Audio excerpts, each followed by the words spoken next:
फरायसाफोरनि थाखाय गडेश्वर फरायसालिमायाव खुंदों केरियार काउन्सिलिं हाबाफारि बिटिसिनि मिशन इम्पावारमेन्ट आरो एन्टारप्रेनारशिप बिफाननि हेफाजाबजों गडेश्वर एनआरडिएसनि बानजायनायाव लाइमोनफोरखौ फरायसा समनिफ्रायनो गाव गावनि थांखिखौ लानो हानाय बायदि सांग्रांथि लाबोनायनि थांखिजों दिनै गडेश्वर फरायसालिमायाव केरियार काउन्सिलिं हाबाफारिखौ खुंनाय जादों। दिनैनि बे केरियार काउन्सिलिं हाबाफारिखौ एनआरडिएसनि बिगोमा देरहासार नार्जारी बिथांनि गोब्राब नाजानायाव खुंफुंनाय जायो। दिनैनि हाबाफारिखौ बेखेवनानै होयो गडेश्वर फरायसालिमानि गोरायुं प्रमद मेधि बिथाङा। बे हाबाफारियाव गाहायालासि बुंथिगिरि महरै बाहागो लायो बिटिआरनि केरियार काउन्सिलिं स्किल इम्पावारमेन्ट आरो एन्टारप्रेनारशिप बिफाननि मिशन बिटिसिनि गाहाय दिथागिरि रन्जन बरुवा बिथाङा। बिथाङा बाहागो लानानै केरियार काउन्सिलिंनि सायाव गुवारै फोरमायथिनानै होयो।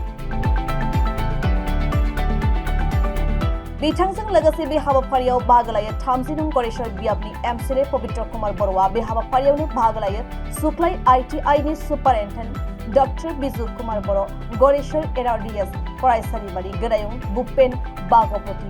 बिथांजों लोगोसे गडेश्वर एनआरडिएस फरायसालिमानि फरायसा फरायसुलि, गडेश्वर फरायसालिमानि फरायसा फरायसुलि आरो गडेश्वर सानजा बोरालि सोलोंसालिनि फरायसा फरायसुलिनि नोजोरथिनायाव हाबाफारिया मोजाङै मोजां जानानै थाङो।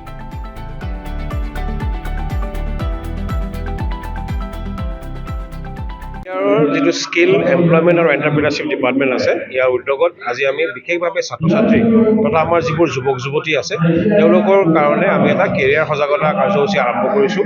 আমাৰ উদ্দেশ্য আমাৰ যিবোৰ ছাত্ৰ-ছাত্ৰী আছে ভৱিষ্যতে তেওঁলোকে ধৰক কেনে ধৰণৰ পাঠ্যক্ৰম ল'ব, কেনে ধৰণৰ মহাবিদ্যালয়ত যাব বা কাৰিকৰী দিশত হওক তেওঁলোকৰ যে তথ্যবোৰ থাকে সঠিক তথ্য তেওঁলোকক আমি যে দিব পাৰোঁ তাৰ বাবে চেষ্টা কৰিছোঁ। আৰু এইটো আমাৰ যিটো উদ্দেশ্য আপুনি জানে যে এটা SEED mission skill employment entrepreneurship development mission এটা আছে। আমাৰ উদ্দেশ্য যে আমাৰ যুৱক যুৱতীসকলক কিছুমানে চৰকাৰী চাকৰি কৰিব, কিন্তু আমি জানো যে সকলোৱে চৰকাৰী চাকৰি পাবলৈ সক্ষম নহ'ব। তেওঁলোকক এতিয়াৰ পৰা আমি কেনেধৰণে এটা সাহস যোগাব পাৰোঁ, পৰিকল্পনা কৰাত কি ধৰণে আমি তথ্য দিব পাৰোঁ তাত আমি চেষ্টা কৰিছোঁ। আমি খুব সুখী যে আমি আজি গড়েশ্বৰ অঞ্চলৰ বিভিন্ন ঠাইৰ ছাত্ৰ ছাত্ৰীসকল ইয়াত আহিছে। আমি আশা কৰোঁ এই কাৰ্যৰ জৰিয়তে তেওঁলোকে বিভিন্ন তথ্য আহৰণ কৰিব আৰু নিজৰ ভৱিষ্যত খুব ভালদৰে গঢ়াত এটা সহায়ক হ'ব।